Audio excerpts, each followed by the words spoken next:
Alright everyone, welcome back. Thanks for the feedback on my last video where I gave you my thoughts and recommendations on the good and the bad of the new expertise system following the closure of phase 2 of the PTS. I think 90% of you agreed with my take, which just shows me that most of us are on the same kind of page. So let's hope Massive can make some good and profound changes before launch. Now today I wanted to go over some of the best ways for you to start getting prepared for the new content and Season 9. With Phase 3 of the PTS going live next Friday, the 29th of April, there's no doubt the new content release is fast approaching, so there is no better time than now to start getting ready. Hopefully this video will help you if you're unsure what to do. Drop a like and subscribe to stay updated with all my videos, and let's begin. With Season 9 comes the new countdown game mode, the new expertise system, Season 9 improvements that haven't been disclosed yet, new gear, new weapons, and more of course. Right now, one of the best ways to prepare for Season 9 is resource and item collecting, as much as you may not want to hear that. So I want to go through a few ways you should be doing that. So first off, as you may have seen with my expertise videos, especially my last one, this new system is going to require a ton of materials regardless of whether Massive reduced the requirements for some of the more difficult and time-consuming resources to collect. I think the most obvious and difficult resource to collect will be exotic components, even with the countdown game mode providing a new currency, the hunter dog tags, to use on a new vendor that sells exotic caches.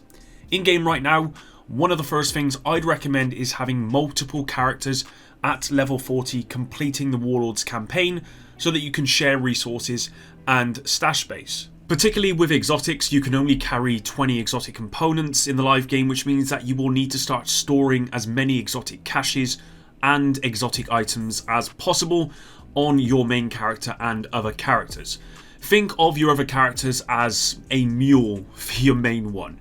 There are quite a few ways to gather exotics right now, so if you haven't done the Season Pass, this will give you exotics. There is the Guardians Global Event live at the moment, that will give you exotic caches.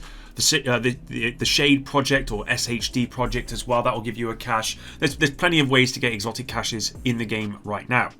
Now once you've filled up your inventory with exotic caches, start opening them up and storing the exotics in your stash space. That way when Season 9 comes around, you can start deconstructing them for exotic components.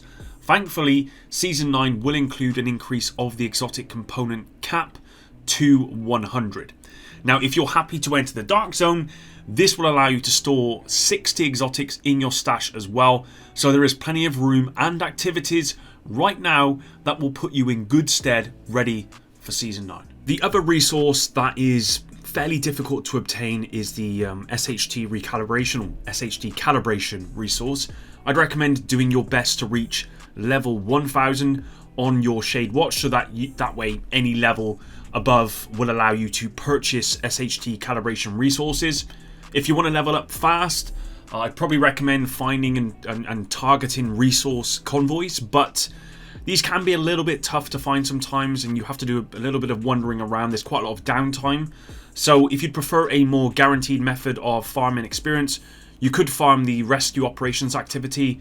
They're very quick, they're easy. I believe once completed you can log out and log back in and they will be available again, or at least you used to be able to do that. I'm not sure you can do that anymore. So, but if that does work, that's a very easy way to kind of keep repeating summer and go through that process.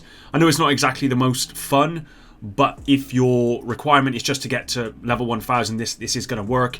And I think it's going to be crucial if you want to guarantee SHD calibration resources into the future. The fastest way to get SHD calibration at the moment is actually to have 4 characters, all level 40, that share resources. Once you level up on your main, it applies that to all characters, so you can technically get 4 SHD calibration per level. Don't waste your time and resources buying or crafting Shade Calibration. You don't need to, it's an absolute waste of time. Alright, so just moving away from resource collecting, the other thing that's going to be important is to collect as many items as possible and to fill up your stash. Now recently I actually did a whole overhaul of my stash, and I went through and pretty much got rid of everything that I didn't need. what I'm going to be doing now is actually filling my stash back up because of Season 9. And what you're going to want to be filling it up with, I believe, is gear and weapons that you're not going to be fond of using or you don't anticipate using in Season 9. With the expertise system, you can donate duplicates which will give you experience towards your expertise level. And I'm going to assume that most people like me will want to do this with the gear and the weapons they don't actually want to use.